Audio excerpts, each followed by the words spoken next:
Amita Nigam Sahaya with us. She is a writer, translator, social entrepreneur, gender activist and editor. She is the author of The Shadi Story, Behind the Scenes of the Big Fat Indian Wedding, published by Pan Macmillan.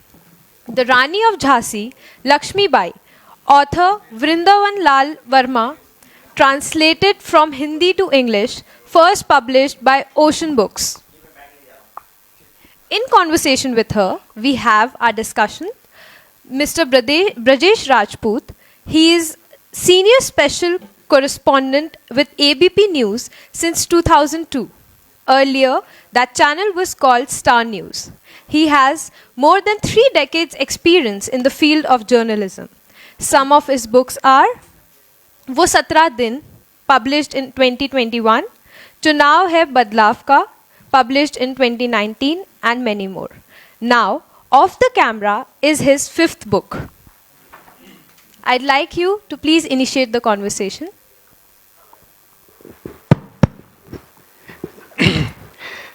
चलिए, आप सबका बहुत बहुत शुक्रिया जो आप लोग इस अच्छे खूबसूरत से सेशन में यहाँ पे आए हुए हैं।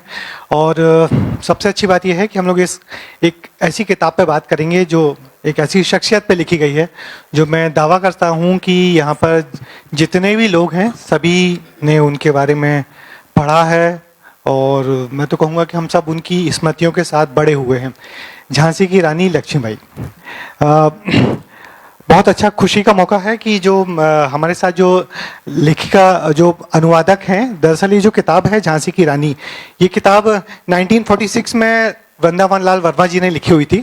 और ऐसे तो रानी लक्ष्मीबाई पर ढेरों किताबें लिखी गई हैं, मगर सबसे ज़्यादा चर्चित जो किताब है, जिसकी सबसे ज़्यादा चर्चा होती है, जब भी कोई फिल्म बनती है तो वृंदावन लाल वर्मा जी की इस किताब को मूल आधार के दम पे फिल्म बनती है। हाल में फिल्म आई थी कंगना रनौत की मणिकर्णिका, वो भी इसी पे बेस्ड थी। और वृंदावन लाल वर्मा जी ने ढेरों किताबें लिखी हैं, करीब 70 से ज़्यादा, मैं गलत नहीं हूँ तो जी 80 करीब। और खुशी की बात है कि उनके परिवार से जुड़ी उनकी नातिन अमिता निगम सहाय जी हमारे साथ हैं, और जिन्होंने इस किताब का इंग्लिश में तर्जुमा किया है। और बातचीत शुरू करने से मैडम आपको बहुत बहुत बधाई और हम सब लोगों की तरफ से शुभकामनाएं कि आपने एक ऐसा काम किया है कि जो रानी लक्ष्मीबाई को हम सब हिंदी में तो हम सब लोगों ने खूब पढ़ा है, खूब लड़ी मर्दानी वो तो झांसी वाली रानी, और ये ऐसी लाइन थी जो हम सब लोगों के जहन में हमेशा गूंजती रहती है। और जब भी वो लाइन आती है तो एक शौर्य का प्रतीक रानी को हम सब लोग देखते हैं। और खुशी की बात है कि इस सभागार में बहुत सारी प्यारी प्यारी बच्चियां दिख रही हैं हमको। तो मैं आपसे जानना चाहूँगा कि वृंदावन वर्मा जी की आप उस परिवार से हैं, तो उन्होंने इतनी सारी किताबें लिखी हैं जिसमें सबसे ज़्यादा चर्चा अपना इस किताब की होती है, तो उनके बारे में कुछ बताइए संक्षेप में। Thank you Brajesh ji. Thank you Brajesh ji.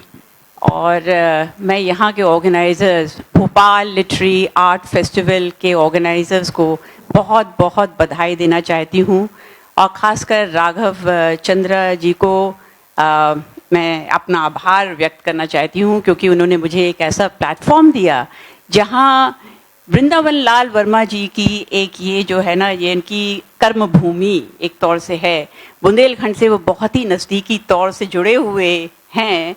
और साथ में मध्य प्रदेश के बहुत सारी जगहें और ज़िले और एरियाज़ के बारे में उन्होंने लिखा है। और आज के कंटेम्प्रेरी टाइम में भोपाल वहाँ की राजधानी है, तो मैं एक तौर से कहूँगी कि ये भी एक कड़ी जुड़ी हुई है। ब्रजेश जी ने एक बहुत ही खूबसूरत सवाल मुझसे पूछा है, और मैं यहाँ पर ये कहना चाहती हूँ कि in a way I was very privileged and honoured to be a part of a family जहाँ पर हम लोगों ने इतनी नज़दीकी तौर से एक लेखक, एक साहित्यकार, एक उपन्यासकार की परवरिश, उनके किस तरह के संस्कार थे, किस तरह के उनकी परिवार था, किस तरह के उनके ऊपर इन्फ्लुएंसेस थे जिन्होंने उनके ये राइटर के रूप को, उनकी उस पर्सनालिटी और व्यक्तित्व को तराशा। मैं बहुत छोटी थी जब मैं वृंदावन लाल जी वर्मा, जिनको हम एक्चुअली बब्बा बोलते थे, क्योंकि आपको मालूम है बुंदेलखंड में ये शब्द से नाना बाबा वाला को संबोधित किया जाता है।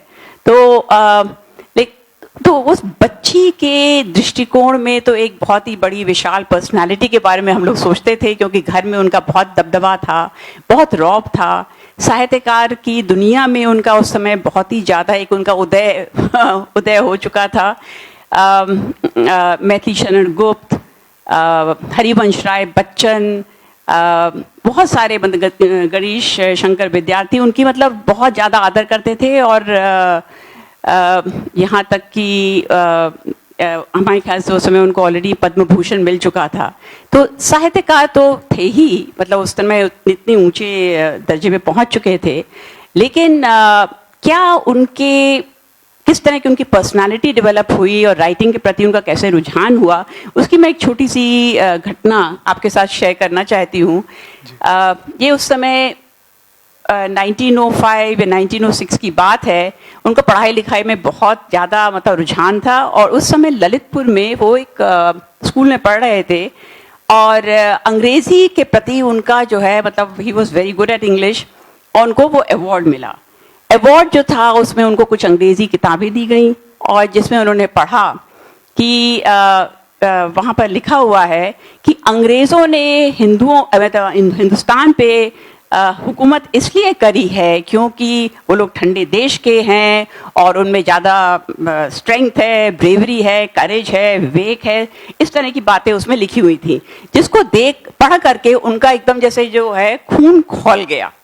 और उन्होंने कहा, उन्होंने उस समय शायद एक वचन लिया कि मैं ऐसी लेखनी में मैं उतरूंगा जिससे कि मैं एक जस्टिस कर सकूं अपनी कंट्री और अपने लोगों के प्रति। उसी समय 16 साल की उम्र में उन्होंने किताब लिखी, छोटी सी थी, सेनापति उदल, जिसमें काफ़ी रेवोल्यूशनरी स्पिरिट से उन्होंने लिखी। लेकिन हुआ वही जो उस ज़माने में होता था। अंग्रेज़ी जो कलेक्टर थे उन्होंने वो किताब जब्त करी, सारी कॉपियाँ मतलब वो जला दी गई, और उनको एक क्रिमिनल के तौर पर ये कहा गया कि आपको जेल में भर्ती करा जाएगा। लेकिन क्योंकि वो 16 साल के थे और नाबालिग थे, इसलिए वो जेल में नहीं डाले गए, लेकिन उनको रोज रिपोर्ट करना पड़ता था वहाँ पर थाने पे। तो ये उनकी एक शुरुआत है, और शुरुआत इस तरह की अगर है, उसके पहले और भी छोटी छोटी कहानियाँ हैं। 6 साल की उम्र से या और भी छोटे मतलब जब थे वो, उनकी दादी और परदादी पर्टिकुलरली वो रानी के समय की थी, तो उन्होंने बहुत सारी कहानियाँ मतलब वर्मा जी को बताई थी। दादी से भी उन्होंने वही सब कहानियाँ सुनी रानी के बारे में, रानी की मतलब शौर्य के बारे में, और साथ में उनके अपने दादा आनंदराव, वो दीवान थे लक्ष्मीबाई के समय के और उनके ही राज्य में, और जिन्होंने मतलब जिनकी मृत्यु हुई अंग्रेज़ों के मतलब उस समय जो 1857 के वॉर में। निश्चित ही। तो आपने सही बताया कि जिस तरीके से लेखक की परवरिश होती है, तो वैसे तो वृंदावन लाल वर्मा जी ने बहुत सारी किताबें लिखी हैं, मगर जो सबसे ज़्यादा चर्चित किताब है वो ये झांसी की रानी है। मैं शुरुआत आपसे थोड़े कठिन सवाल से ही कर देता हूँ, पत्रकार हूँ। मैंने सोचा तो नहीं था, मगर देखिए हुआ ये है कि जिस तरीके से किताब आई सामने, और आमतौर पे जो लोग सवाल करते हैं, रानी झांसी की वीरता पे किसी को कोई संदेह नहीं है, और इस किताब में तो इतनी खूबसूरती से युद्ध के दृश्य रचे गए हैं, और युद्ध क्यों हुआ, किस तरीके से एक एक कड़ी जोड़ी गई है, वो बहुत अद्भुत किताब है और हम सबको पढ़ना चाहिए, क्योंकि इतनी डिटेलिंग और इतना विस्तार से किसी किताब में नहीं लिखा गया है।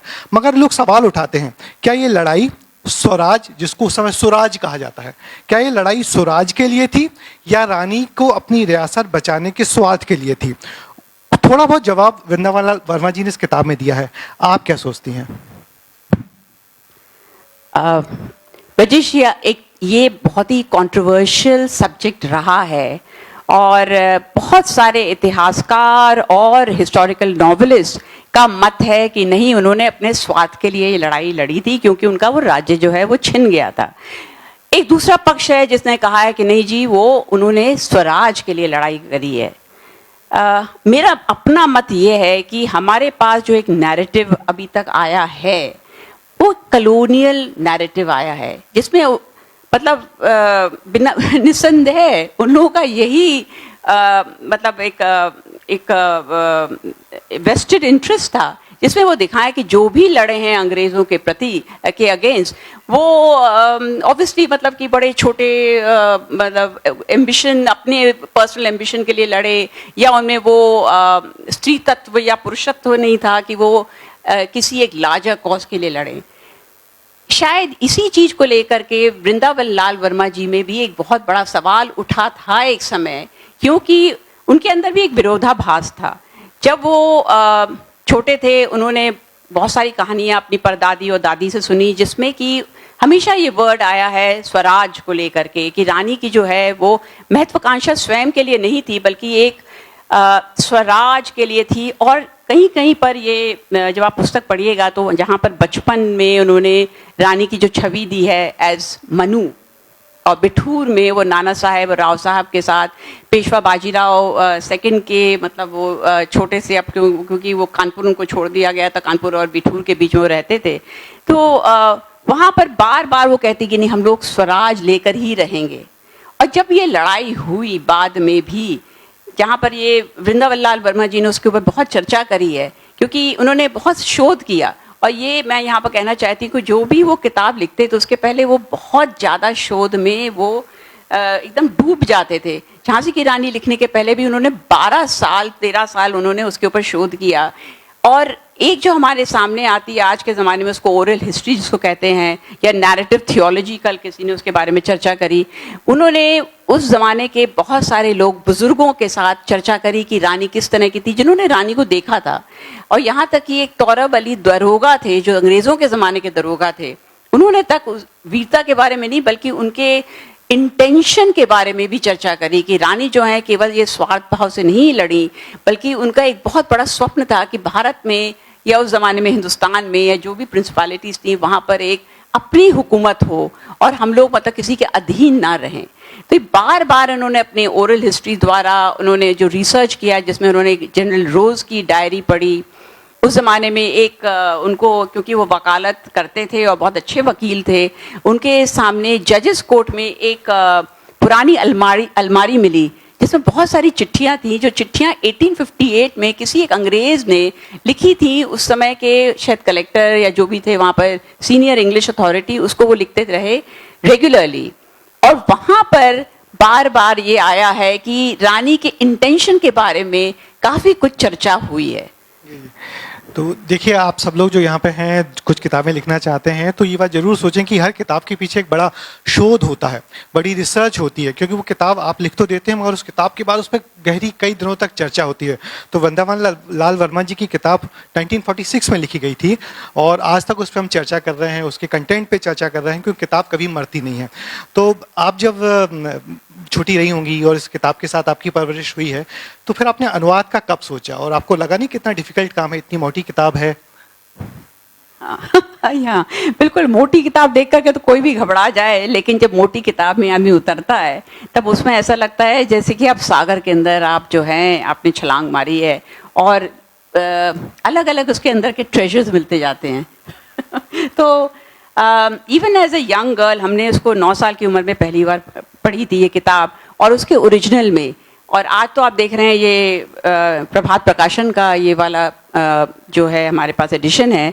उस ज़माने में स्वाधीन प्रेस, जो मेरे नाना सत्यदेव वर्मा जी ने शुरू किया था, और उसमें वृंदावन लाल वर्मा जी की प्राय सारी ही किताबें उन्होंने पहली बार पब्लिश करी थी स्वाधीन प्रेस में। तो वो टाइप उस ज़माने का काफ़ी फाइन था, टाइप सेट होता था, तो थोड़ी डिफ़िकल्ट रीडिंग थी, लेकिन मैंने पढ़ा उसको। और करीब करीब प्रत्येक वर्ष ही हम उसको पढ़ते थे, क्योंकि मुझे मेरे मतलब जैसे एक बहुत बड़ी छवि जो है और एक बहुत बड़ा इन्फ्लुएंस जो था झांसी की रानी का, क्योंकि ऐसे घर में मेरी परवरिश हुई, वो धीरे धीरे मेरे जहन में चलती चली गई। और एक संस्कार जिसको आप कहते हैं, वृंदावन लाल वर्मा जी के भी जो संस्कार हम लोग के सामने आए थे, उनके एक स्पिरिचुअल भाव भी था। बहुत ज़्यादा वो खेल कूद में भी बहुत विश्वास करते थे, बहुत अच्छे शतरंज के खिलाड़ी थे, आयुर्वेदिक के भी बहुत बड़े ज्ञाता थे, और संगीत के प्रति उनका बहुत ज़्यादा अध्ययन भी था, और सारंगी स्वयं बजाते थे। तो एक इस तरह की राउंडेड पर्सनालिटी के बारे में आदमी को एक आदर के अलावा ऑलमोस्ट एक फैसिनेशन हो जाता है। और मुझे ये लगा मुझे उनके कुछ काम पर, कुछ किसी कृति पर मुझे कुछ काम करना चाहिए। अब किस कृति पे करा जाए? उस समय मृगनयनी का ऑलरेडी हो चुका था ट्रांसलेशन। झांसी की रानी के प्रति मुझे एकदम, जैसे हम कहते हैं अम्बिलिकल कॉर्ड जिसको कहते हैं, वो मुझसे जुड़ा हुआ था। और उस समय मेरे नाना ने मुझे ये सुझाव दिया कि यदि तुम लिखना चाहती हो और अनुवाद करना चाहती हो तो झांसी की रानी के ऊपर करो, क्योंकि वृंदावन लाल वर्मा जी की बाकी कृतियों के बनस्पत उनको ये पर्टिकुलरली बहुत ज़्यादा शौक था, बहुत ज़्यादा इच्छा थी कि झांसी की रानी की ट्रांसलेशन हो। हालांकि वो ऑलरेडी मराठी में हो चुका था और बहुत सारी अंतर्राष्ट्रीय भाषाओं में हो चुका था, लेकिन अंग्रेज़ी से, मतलब ऑब्वियसली एक बहुत बड़ा जो लार्ज ऑडियंस हिंदुस्तान में अंग्रेज़ी के द्वारा भी है, और पर्टिकुलरली टूवर्ड्स द साउथ, वो चाहते थे कि उसमें अंग्रेज़ी में अनुवाद हो। तो मैंने अपनी ये कोशिश करी। मगर किसी अनुवाद के लिहाज से बड़ी कठिन किताब है, क्योंकि जो मैंने पढ़ी है तो उसमें बहुत छोटे छोटे सीन, दृश्य क्रिएट किए गए हैं। रानी लक्ष्मीबाई की बचपन की शैतानियाँ दिखाई गई हैं, उनके कैरेक्टर में जो बदलाव आया है जब वो एक छोटे शहर से बड़े राजा के पास जाती हैं जिनकी शादी होती गंगाधर राव से, तो वहाँ के जो बदलाव हैं। और उसके बाद फिर जिस तरीके से इसमें बहुत अच्छा डायलॉग है जो आप हम सबको भी याद होगा कि गार्डन आते हैं और वो जो कहते हैं कि जब दत्तक पुत्र जो थ्योरी थी, उत्तराधिकार थ्योरी, जिसको अंग्रेज मानते नहीं थे कि यदि किसी राजा का बेटा, यदि राजा निसंतान होता है तो उसकी जो रियासत होती है अंग्रेज अपने शासन में मिला लेते थे। तो जो डॉक्ट्रिन थ्योरी थी, तो उसके जब उन्होंने अपने बेटे को गोद लेके उसकी तरफ किया और उसकी फिर जब अंग्रेज आए और कहा कि नहीं हम इस बात को नहीं मानेंगे, तो एक डायलॉग है, पीछे रानी बैठी रहती हैं और उनके मुंह से निकलता है कि मैं अपनी झांसी नहीं दूंगी। तो ये वो डायलॉग है कि एकदम रोमांचित हो जाते हैं लोग। तो इतनी डिफिकल्ट किताब थी, तो इन सारी सीन की, दृश्यों की रोचकता और मूल आत्मा खत्म ना हो, तो इसको कैसे आपने ट्रांसलेट कर पाई? ब्रजेश जी, आपने तो पूरा सिनॉप्सिस दे दिया रानी लक्ष्मीबाई का। लेकिन ये अपने सवाल बहुत अच्छा पूछा है, क्योंकि हमारे ख्याल से कोई भी अनुवादक कुछ भी लिखने के पहले, कोई भी कृति को ट्रांसलेट करने के पहले एक सर्टन ट्रेपिडेशन तो रहता ही है, क्योंकि हमेशा एक कोशिश रहती है कि writer and more than the writer, उसके कॉन्सेप्ट, उसके थॉट प्रोसेस, उसकी पर्सनालिटी, उसके इंस्पिरेशन को हम जस्टिस दे सकें। ये किताब तो उससे और भी बड़ी थी, क्योंकि यहाँ पर केवल एक स्टोरी को ही नहीं ट्रांसलेट कर रहे थे, बल्कि एक बहुत बड़ी भूमिका जो निभाई गई थी हिंदुस्तान में उस समय जब पहला रिबेलियन हुआ अंग्रेज़ों के अगेंस्ट, और किस तरह की वो सोच जो है आग ले रही थी, मतलब सारे हिंदुस्तान में के प्लेन्स में, और जिसका एक कॉन्सेंट्रेटेड रूप आया रिबेलियन के तौर पर 1857 में, उसके प्रति मैं जस्टिस कर सकूं, ये मेरे अंदर एक बहुत बड़ी इच्छा थी। लेकिन जो भी ट्रेपिडेशन था, जो भी डर था, थोड़ा सा मतलब किसी को भी थोड़ा बटरफ्लाइज इन द स्टमक हो ही जाते हैं करने के पहले, लेकिन मैंने भी अपनी पर नाना से एक इंस्पिरेशन लेकर के मैंने कहा कि नहीं, मुझे कमर कस करके इसमें आगे बढ़ना ही है। और जो संस्कार मेरे अंदर भी एक थे झांसी की रानी को, क्योंकि मैंने कई बार पढ़ा हुआ था, तो मेरे लिए भी एक कुछ एक भावना मेरे नाना की तरह, पर नाना की तरह मुझ में भी थी कि ये एक लार्जर देन लाइफ पर्सनालिटी हैं। और ये मतलब उन्होंने एक सिंपल वुमेन स्टोरी नहीं लिखी है, ये वुमेन के कितने एलिमेंट्स, कितने एस्पेक्ट्स, कितनी पर्सनालिटी के कितने अलग अलग रूप और रंग, उन्होंने उसको बखूबी आगे बढ़ाया है। आपने बचपन के बारे में कहा, फिर जब उनका जब विवाह हो गया, किस तरह अपने पति गंगाधर राव को उन्होंने कई बार वो उनकी मतलब टीज भी किया। टीज तो मतलब कर ही सकती थी, क्योंकि वो रानी और राजा का मतलब एक संबंध था, लेकिन उसके अलावा क्या था कि भाई वो राजा उनसे बहुत उम्र में बड़े थे और बहुत ही गुस्सैल किस्म के थे, और उनको बहुत ज़्यादा रंगरेलियों में ही ज़्यादा बहुत ध्यान था। तो वो उनको उकसाती थी कि आप ये रंगरेलियों में लगे हुए हैं, नाटकों में लगे हुए हैं, सामने मतलब कब अंग्रेज हमारे ऊपर धावा बोल दें, आपको उसका कुछ भी नहीं मालूम। और ये चीज़ भी मतलब, क्योंकि यहाँ पर मैं कहूँगी कि ये उपन्यासकार की केवल कल्पना ही नहीं है, उन्होंने उसको बहुत गहराई से देखा कि किस तरह वो इतनी बोल्ड लेडी थी, जिस समय मतलब औरतें जो हैं वो या तो पर्दे में ही रहती थी, ज़्यादा बोल नहीं पाती थी, और पति के सामने तो एकदम वो भगवान और कहते हैं एक्युलाइट वाला रिलेशनशिप थी। उन्होंने उस सब को उसके आगे बढ़ करके उन्होंने उसको एक स्ट्रैटेजिस्ट के रूप में एक रूप दिया। चूंकि ये किताब है और हम भोपाल में इस पर चर्चा हो रही है, तो इस हम भोपाली लोगों के बीच में कुछ इसमें हैं, कुछ बातें हैं। जैसे इसमें एक किस्सा है, रेफरेंस है कि भोपाल की सेना अंग्रेजों के साथ आ रही है। हम सब लोगों को मालूम होना चाहिए कि भोपाल में जो नवाबों की बेगम की रियासत थी, तो उन्होंने सेना अंग्रेजों की ली हुई थी। और जो सीहोर में रहती थी बेगम यहाँ रहती थी, सीहोर में सेना रहती थी जिसका कमांडेंट होता था, और वक्त आने पे वो सेना मदद करती थी। तो उसमें कई जगह रेफरेंस है कि अंग्रेजों की सेना के साथ भोपाल और हैदराबाद की सेना है। एक रेफरेंस का जिक्र और करूँगा, हम सब लोग यहाँ टीटी नगर का जिक्र करते हैं। टीटी नगर, वो टीटी नगर क्या है? वो टाट्या टोपे नगर है।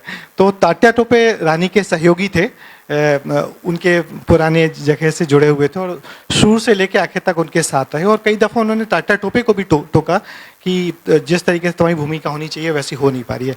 खैर, मैं आपसे ये पूछूंगा अब सवाल कि इस किताब का, आप चूंकि आपने कई दफ़ा पढ़ा है, अनुवाद भी किया है, तो इस किताब का सबसे रोचक प्रसंग आपको कौन सा लगा जो हम लोगों से शेयर करना चाहेंगे? रोचक मतलब प्रसंग तो बहुत सारे इसमें हैं जो कि भुलाया ना जा सके। जो जैसे मुझे तो लगा कि जब उन्होंने कहा कि मैं अपनी झांसी नहीं दूंगी।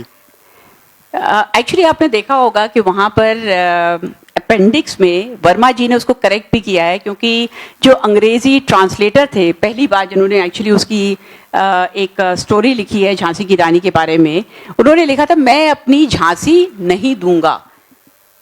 उस पे वर्मा जी ने एक्चुअली ये एक कमेंट दिया है कि उनकी हिंदी और मराठी दोनों ही बहुत अच्छी थी, वो कभी भी इतनी गलत हिंदी नहीं लिख सकती थी, लेकिन अंग्रेज क्योंकि उनको थोड़ा सा एक नीच भाव से देखना चाहते थे, उन्होंने इस तरह की उनकी गलत हिंदी उनके मुख द्वारा यहाँ पर उन्होंने लिख दिया था उसकी डायरी में, या जो उन्होंने एक बायोग्राफी के तौर पे जो लिखा था जिस अंग्रेज ने। खैर, वो प्रसंग के बारे में जब आप कह रहे हैं, एक प्रसंग जो मुझे बहुत मेरे दिल को छूता है, जो कि उनके नटखट और नटखटपन और उनकी गृहस्थ जीवन से दूर है, जो दोनों ही बहुत खूबसूरती से वर्मा जी ने लिखे हैं, वो है जिस समय वो झांसी छोड़ के जाती हैं। झांसी मतलब उस समय पूरी तरह ध्वंस हो चुका है, उनके साथ बहुत बड़ा बिट्रेयल होता। अली बहादुर और पीर अली करके दो लोग हैं जो अंग्रेज़ों के साथ मिल लेते हैं, और वहाँ की जो जितनी सुरंगें और सुराखें और गेट और क्या क्या उसके जो सीक्रेट एरियाज़ हैं, वो सब उनकी चर्चा वो जनरल रोज़ को उसके सारे जो सीक्रेट्स हैं वो दे देते हैं।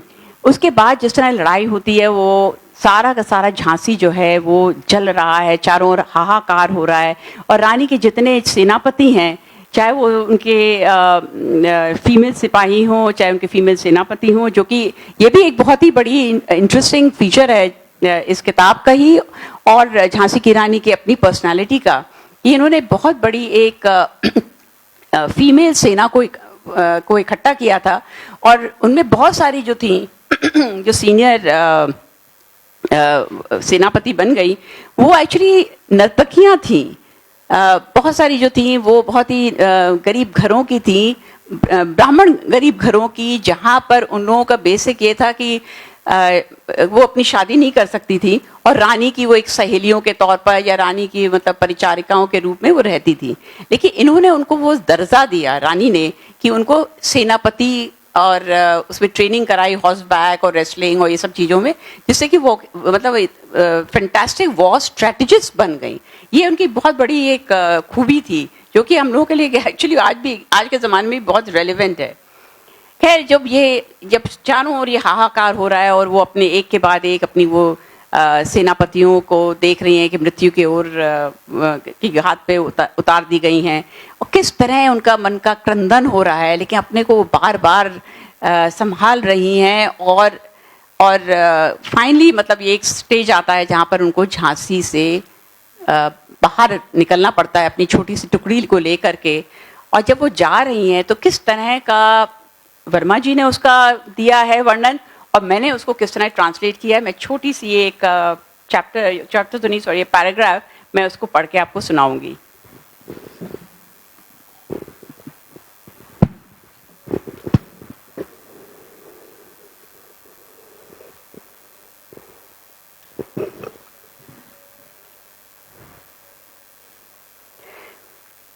आगे निर्गम मार्ग, अगाध अंधेरा, झिंगूर झंकार रहे थे. उनके ऊपर घोड़ों की टापों की आवाज हो रही थी. सब और सन्नाटा छाया हुआ था. पीछे झांसी में आग जल रही थी और आवाजें आ रही थीं. आगे अंधकार में जंगल और गढ़मऊ का पहाड़ लिपटे हुए दबे हुए से दिखाई पड़ रहे थे. चिड़िया पेड़ों पर से भड़भड़ा कर उठती और घोड़ों को चौंका देती. घोड़े जल्दी चलाए जाने के कारण ठोकर ले पड़ते थे. आगे का मार्ग अंधकारपूर्ण और भविष्य तिमिराच्छन्न. ज्यों त्यों करके आरी नामक ग्राम के पास में यह टोली आगे बढ़ गई. पहुंच नदी मिली. लोगों ने चुल्लुओं से पानी पिया और फिर आगे बढ़े, कभी धीमी गति से, कभी तेजी के साथ. जब 10-12 मील निकल आए तब ये लोग कुछ क्षण के लिए ठहरे. ये किताब इस मायने में भी महत्वपूर्ण है कि हम लोग जिस दौर में जी रहे हैं और जहाँ दो समुदायों के खिलाफ जो एक दूसरे वैमनस्यता बढ़ रही है, बोई जा रही है, तो इस किताब को पढ़ के लगता है कि उस समय कैसे लोग थे. जैसे रानी लक्ष्मीबाई के जो सारे तोपची थे वो सारे मुस्लिम्स थे. उनकी सेना में कुछ बहुत सारे पठान लोग आके जुड़ गए थे जो हिंदी बोलना नहीं जानते थे, मगर वो रानी से बोलते थे कि हम आपका मदद करेगा. तो वो पठान लोग आके जुड़ गए थे, सारे मुस्लिम्स थे.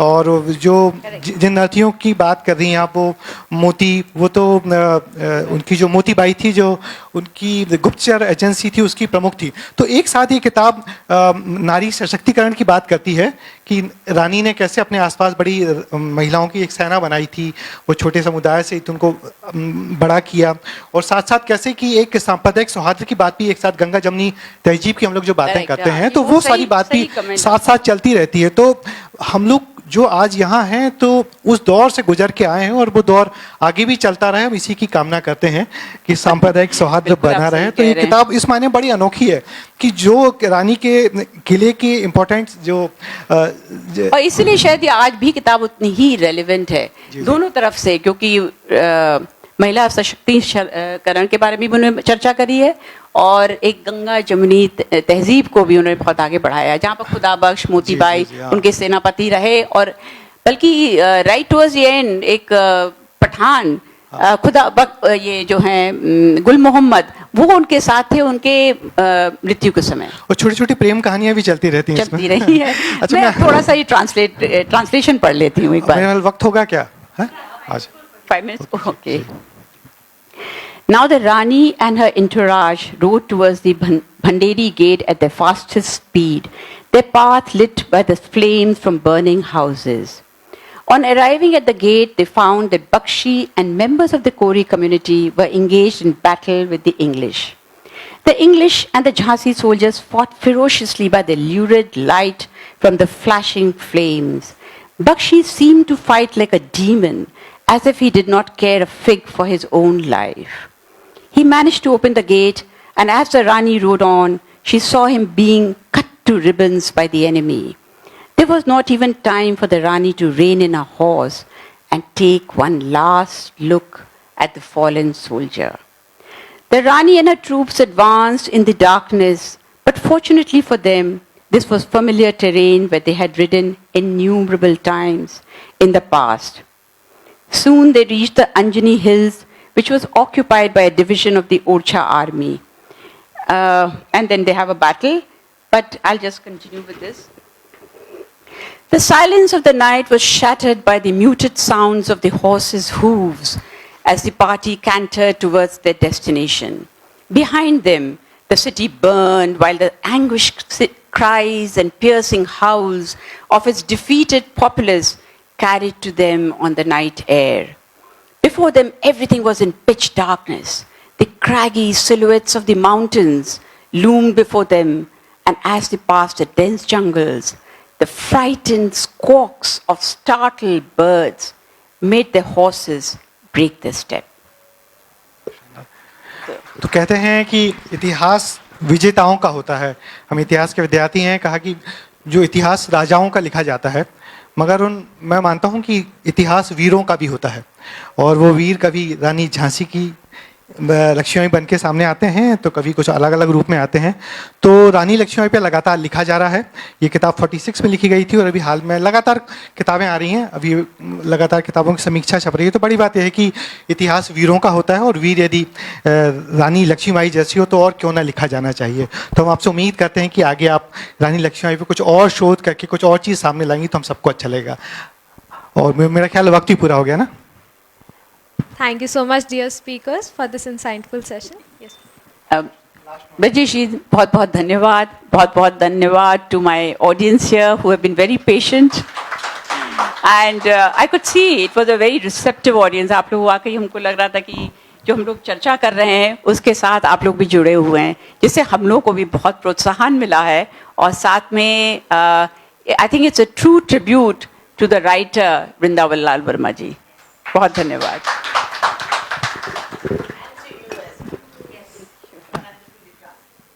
I would like to open the floor for the audience.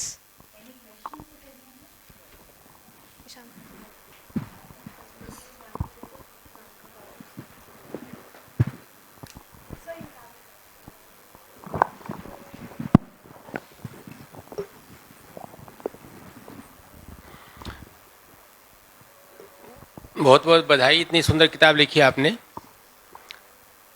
एक सन्यासी ने मुझे एक बात बताई थी, वो आपके साथ शेयर करना चाहता हूँ। आपकी पुस्तक में है या नहीं वो जानने के लिए। जब दरिया पार करके रानी झांसी जिस सन्यासी के झोपड़ी के पास पहुंची थी, तो अंग्रेज पीछा करते हुए वहां उनके पास पहुंचे और उनसे, सन्यासी से अंग्रेजों ने कुछ पूछा, इधर रानी झांसी आई हैं क्या? तो स्वामी दयानंद सरस्वती की आवाज़ बहुत ज़बरदस्त थी। उन्होंने ज़ोर से हुंकार भरी और ऐसी हुंकार भरी कि घोड़े उनके जो सेना के थे, अंग्रेज़ों के 2 अफसर के थे, वो भाग गए। तो क्या वो झोपड़ी जिसमें रानी का झोपड़ी को जला कर के क्रियाक्रम किया था, वो स्वामी दयानंद सरस्वती ही थे आपके नज़र में? धन्यवाद। एक्चुअली इसकी काफ़ी लंबी चर्चा जो है वो पुस्तक में है, वर्मा जी ने उसके बारे में लिखा है।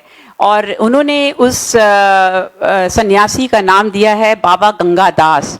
और ये भी एक बड़ा इंटरेस्टिंग इंसिडेंट है जो एक्चुअली समय की कमी की वजह से मैं उसके बारे में चर्चा नहीं कर सकी, क्योंकि जब रानी जो है ग्वालियर के बाद हताश हो गई, बहुत कुंठित थी, क्योंकि राव साहब जो पेशवा ने उनको नियुक्त किया गया था, केवल अपनी रंगरेलियों और क्या कहते हैं ये भांग वगैरह के ही सेवन में ये लोग लगे हुए थे। और सामने वहाँ पर अंग्रेज़ों का कुछ ही मतलब कभी भी वो लोग वहाँ पर आ सकते थे और कभी भी वो इन्वेजन शुरू हो सकता था। तब हताश होकर के वो कहीं जाती हैं थोड़ी देर के लिए अकेलेपन में, और वहाँ वो बाबा गंगादास से मिलती हैं और उनकी बहुत ही एक दार्शनिक डिस्कशन हुआ है जो कि पुस्तक में बड़ी खूबसूरती से लिखा गया है। और बाद में जब रानी की मृत्यु हो जाती है तो रानी का शरीर अंग्रेज़ों के हाथ में ना पड़े तो बाबा गंगादास अपनी कुटिया में जो घास फूस है उसका एक छोटा सा वो बनाते हैं एक पायर, और वहाँ पर रानी का अंतिम संस्कार होता है। तो ये जो है बड़ा मार्मिक एक दृश्य है जो किताब में बहुत ही खूबसूरती से लिखा गया है और आपने उसकी चर्चा बताई है, लेकिन नाम यहाँ पर वर्मा जी ने बाबा गंगादास दिया है। झांसी की रानी की समाधि ग्वालियर में भी है। ग्वालियर के आस ही पास है ये, क्योंकि वो ग्वालियर से निकल गई थी और वहीं पर उनकी मृत्यु हुई। चूंकि हम लोगों ने सुभद्रा कुमारी चौहान को इतना पढ़ा हुआ है, उसमें एक लाइन है कि घोड़ा नया घोड़ा था, इतने में आ गए सवार। तो जो इस किताब में वो जिक्र है कि उनको जो घोड़ा मिला था आखिरी बार वो सिंधिया के अस्तबल का था, जो उन जैसा पुराना घोड़ा नहीं था जिस पर वो सवार रहती थी, जिसके चलते वो नाला पार नहीं कर पाई थी और फिर अंग्रेज लोग आ गए थे। इस किताब में एक और बड़ा अच्छा दिखता है कि कैसे माने हमारे सैनिक लड़ रहे थे और लड़ते लड़ते हमारा जो शव है मरने के बाद उन दूसरे लोगों के हाथ में ना जाए, इसकी चिंता भी लगातार करते जाते थे। तो जो लोग खेत रह रहे थे या वीर गति को प्राप्त करे तो उनके शव को लेके भी साथ साथ चलते थे। बिल्कुल सही बात है। बहुत ही मार्मिक है। कोई और सर, थोड़ा सा इसमें मैं ऐड कर कोई दूं। और पूछ लेगा सर, वो ज़्यादा अच्छा, अच्छा रहेगा ना। अपन आपने का सवाल तो हो गया। Just one last question. Yeah, myself Anil Sharma. Actually, the story of Jhansi, there is a aspect of history which is rather not never talked about, and it is never reflected whenever discourse of Rani Jhansi comes up, and the question whether the 1857 revolution was a national revolution, whether people were fighting for their own constituencies, जैसे 550 रजवाड़े हुआ करते थे, और जो Delhi mutiny है उसका जो पूरा ब्यौरा है, और दिल्ली म्यूटनी में, और जब तक Murar is the place in Gwalior from where I belong to, और जो पूरा जो सेंट्रल इंडिया म्यूटनी कल्मिनेट हुआ है along with the Scindias, that culmination happened at Murar. So there is a very interesting aspect that why Gwalior was not with Rani Jhansi is that in 1844 there was a very big two-way war between the East India Company and the Sindhyas, in which Sindhyas lost 3,000 men.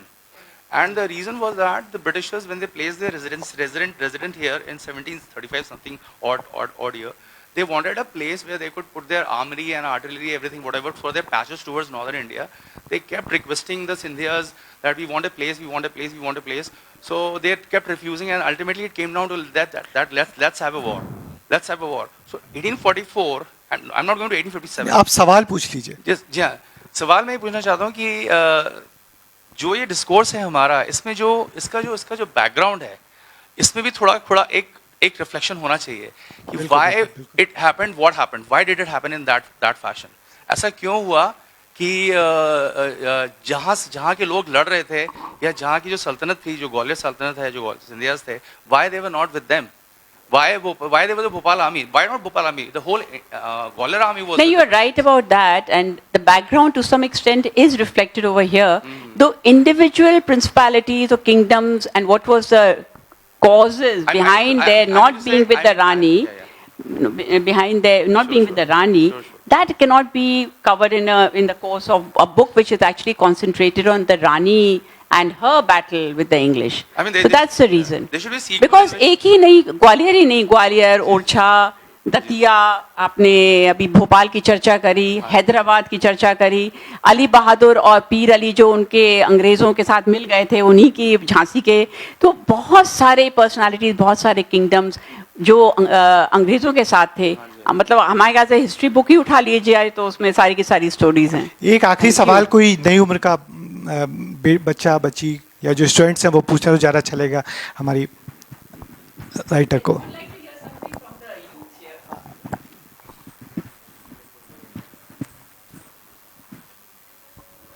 Good morning, ma'am. So my question can be very subjective, but Jhansi ki Rani, she was very bold, she was very chivalric. So do you think you can connect her character to yourself in today's society, and in what way?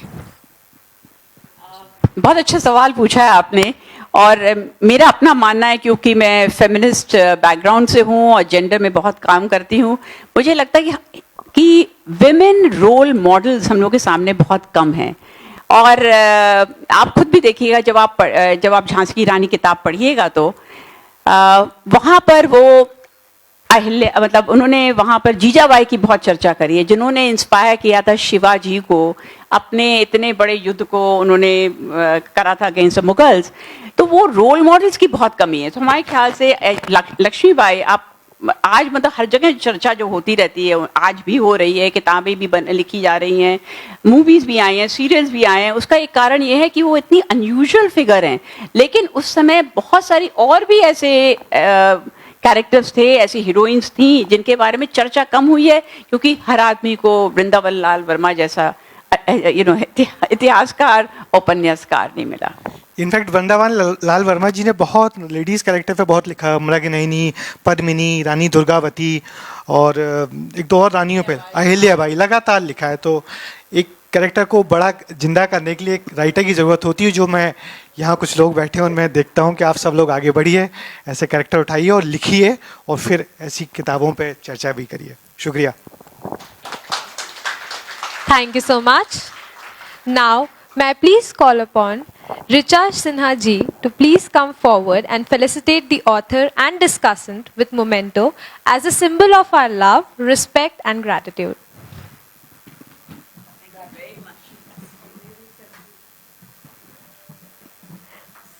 I would like you to note that this memento is also the mascot of Bhopal Literature Festival 2023. It is a picture of a highly endangered bird called Lesser Florican, captured by Padma Shri Bhalu Monde ji.